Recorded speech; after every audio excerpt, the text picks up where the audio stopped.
À mon commandement, garde à vous!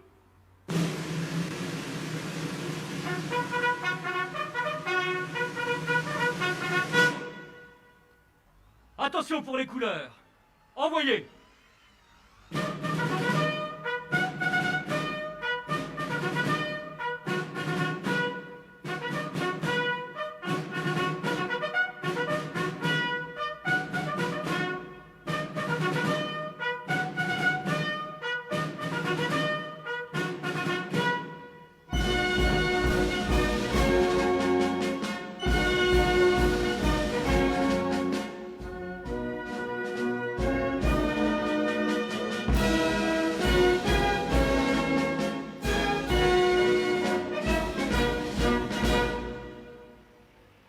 Lecture du message de Madame Geneviève Darieussecq, ministre déléguée auprès de la ministre des Armées, par Monsieur Patrick Floquet, maire de Montmagny.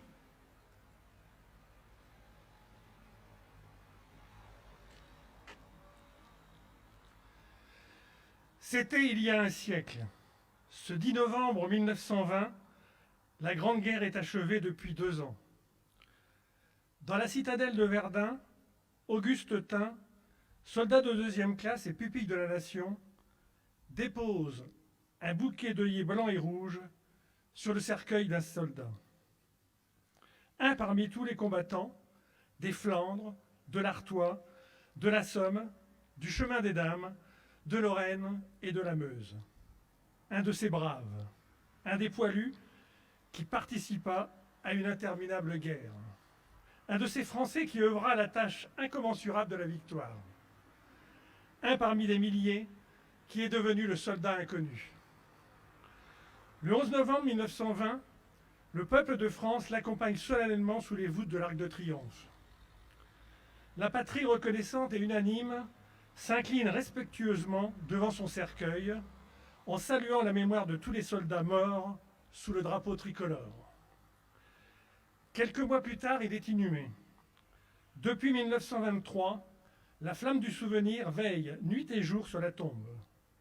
Chaque soir, elle est ravivée pour que jamais ne s'éteigne la mémoire. La sépulture du soldat inconnu est devenue le lieu du recueillement national et le tombeau symbolique de tous ceux qui donnent leur vie pour la France. Cet anonyme représente chacun de nos morts et tous nos morts en même temps. Cette mémoire vit également dans chacune de nos communes, dans chaque ville et village de France, dans chacun de nos monuments aux morts, dans chacun des cimetières, dans nos mémoires familiales. Elle vit dans l'œuvre de Maurice Genevoix qui entre aujourd'hui au Panthéon. Le président de la République l'a souhaité en l'honneur du peuple 14-18. Maurice Genevoix n'entre pas seul dans le temple de la nation. Il y entre en soldat des éparges, en écrivain et en porte-étendard de ceux de 14. Il y entre avec ses millions de frères d'armes, ceux dont il a immortalisé le souvenir, l'héroïsme et les souffrances. Il y entre avec toute la société de la première ligne à l'arrière, mobilisée face à l'adversité et qui a tenu avec une admirable endurance. 8 millions de soldats combattirent sous les couleurs de notre drapeau. Aucun d'entre eux ne revint totalement indemne. Des centaines de milliers furent blessés dans leur chair comme dans leur âme. 1 400 000 tombèrent au champ d'honneur. Nous ne les oublions pas. Inlassablement, nous les honorons. Chaque 11 novembre, la nation rend également un hommage solennel à tous les morts pour la France, ceux d'hier et ceux d'aujourd'hui. Chaque année, nous rappelons leurs noms. Chaque 11 novembre est un moment d'unité nationale et de cohésion autour de ceux qui donnent leur vie pour la France, de ceux qui leur servent avec dévouement et courage. En ces instants, au souvenir des événements passés et aux prises avec les épreuves de notre temps, nous nous rappelons que c'est tout un peuple uni et solidaire qui fit la guerre, qui la supporta et en triompha.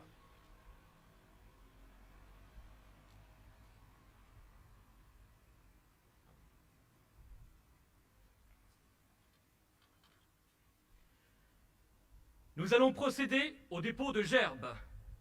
Madame Cavecci, présidente du conseil départemental du Val d'Oise.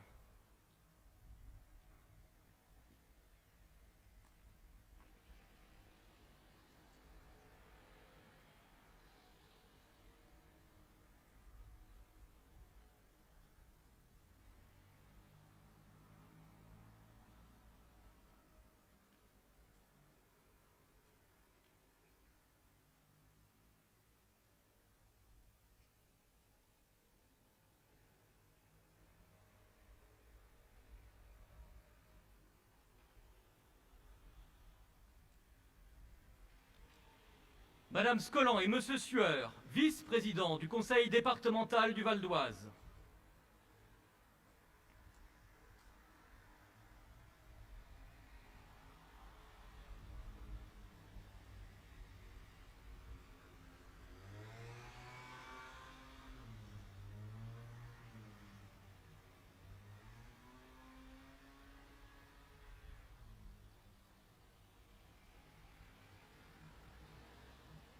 Monsieur Patrick Floquet, maire de Montmagny.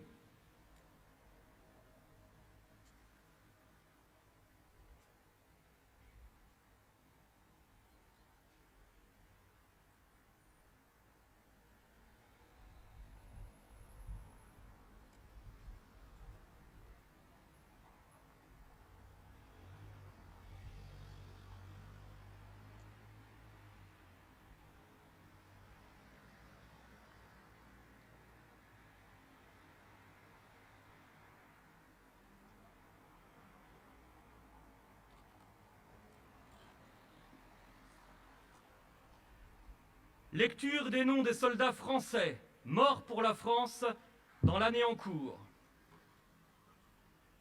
Chef de bataillon Clément Frison-Roche, 5e régiment d'hélicoptères de combat, mort pour la France. Chef de bataillon Benjamin Gireux, 5e régiment d'hélicoptères de combat, mort pour la France. Chef d'escadron Nicolas Méjard, 5e régiment d'hélicoptères de combat, mort pour la France. Capitaine Pierre-Emmanuel Bockel, 5e régiment d'hélicoptères de combat, mort pour la France. Capitaine Alex Maurice, 5e régiment d'hélicoptères de combat, mort pour la France. Major Julien Carrette, 5e régiment d'hélicoptères de combat, mort pour la France.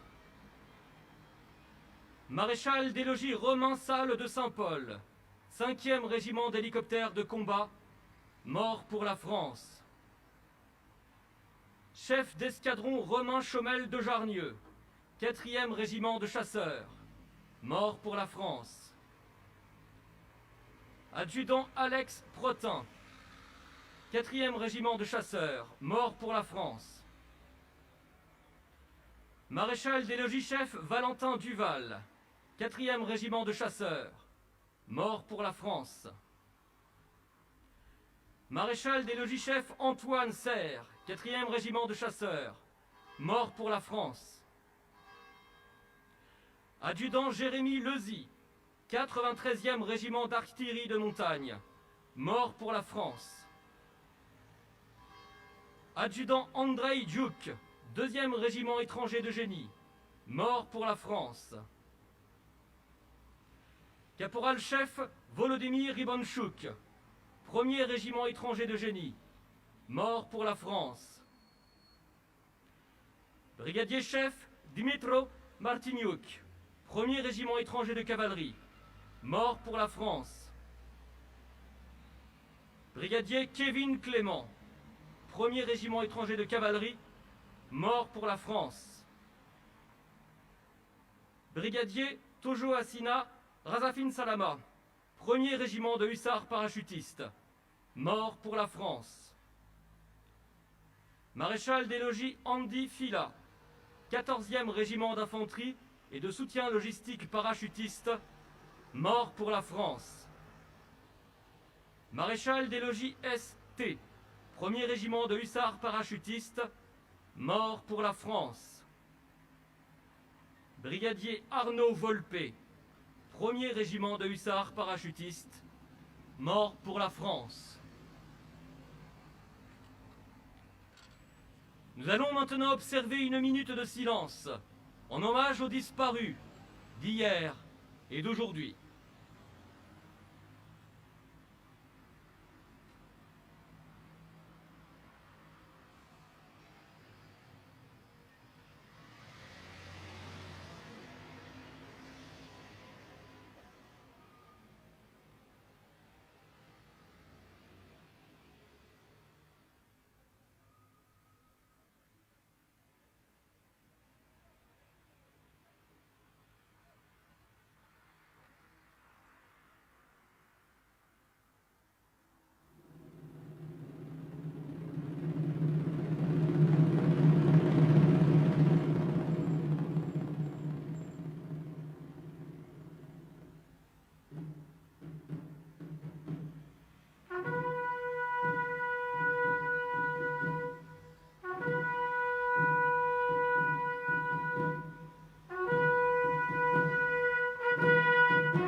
L'hymne national, la Marseillaise.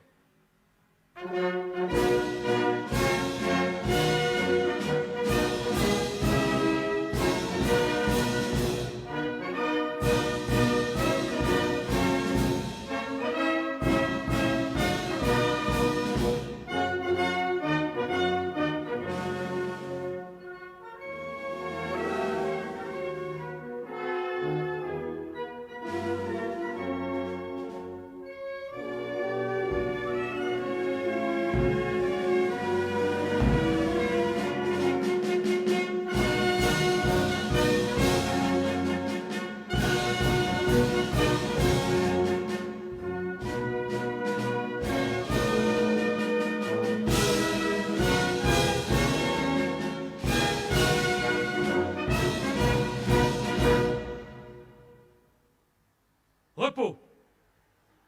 Fermez le banc.